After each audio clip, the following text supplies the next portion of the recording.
Here we have CarX Drift Racing Online, a game that has fairly recently gained VR support. I have done a couple VR drifting videos so far with my two go-to sim racers. Now CarX being more of an arcadey title, I thought it was kinda strange that it would get VR support.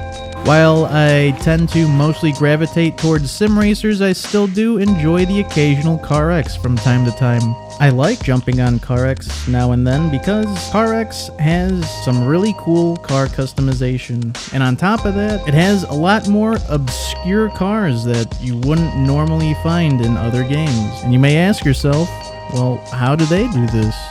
Well, it's because they don't use the real world car names, even though they look exactly like the real cars.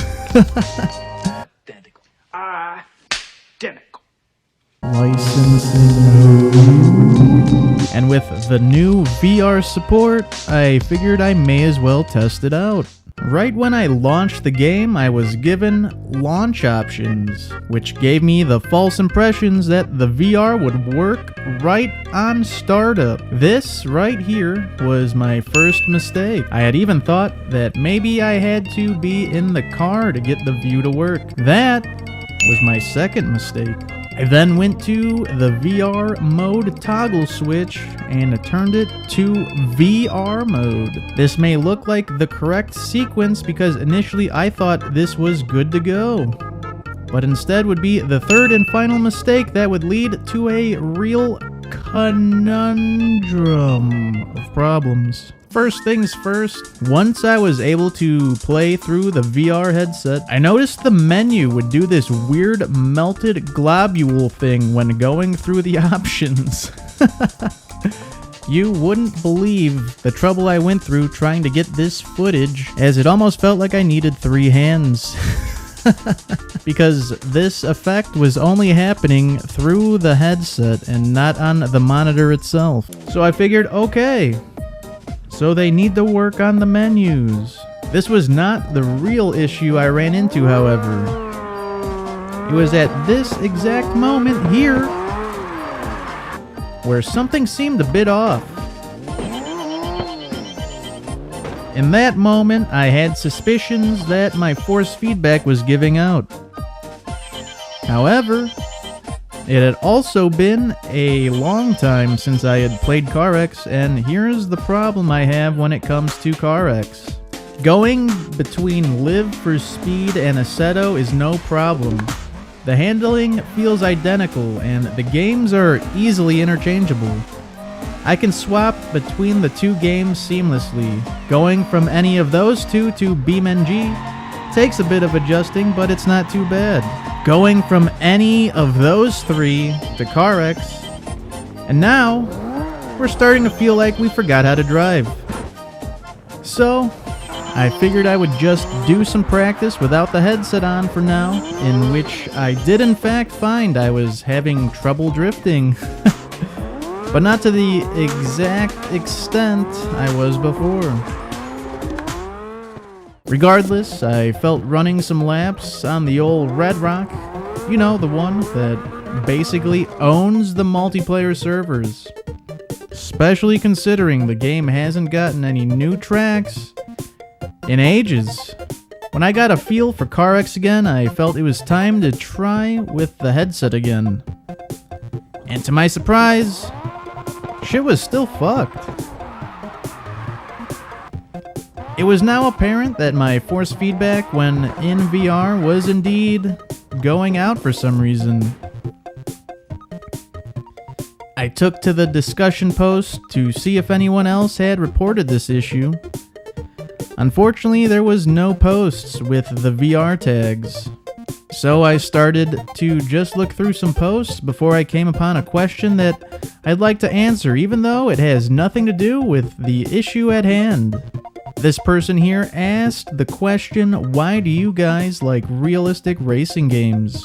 And I'd like to answer that, for me personally, I like it because the stuff you learn can translate better into the real world, if and when you do decide to go out onto a real track. He states about being limited to real-world driving physics, which is actually something that adds another layer of skill by learning to use certain things to your advantage that will help give you an edge in track times. Now that I padded out this video a bit, here's what I ended up doing. Just like Assetto, how I had to launch the game from the Steam VR, I figured I may as well try launching CarX through Steam VR as well. And wouldn't you know it, this is exactly what fixed the issue I was having. I don't know if this is the same for other supported headsets, but for me, using an index, this was what actually got the VR to work with my sim setup.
CarX Drift's VR for sure needs some work when compared to Live for Speed and Assetto. But to be honest, CarX isn't the game out of the three I would feel I would use VR on really. Especially when it is the one of the three that I'm surprised has VR support to begin with. I will also say comparatively, the other games felt better in VR. And not only did the other games feel better, but the interiors also looked a heck of a lot better as well. I don't know what it was about CarX, but it made me feel really motion sick compared to the other two. So, I only did a bit of drifting while using the VR. Yo! End of video send off. As always, more to come. I hope you enjoyed it, and I appreciate you watching. Here's a little sneak peek of what to expect from the next one. I hope to see you there. Yeah, you take the box. Where's it at? It's on the ground, this little... Oh! Okay. And with that, you have a good one. And until next time, take it easy.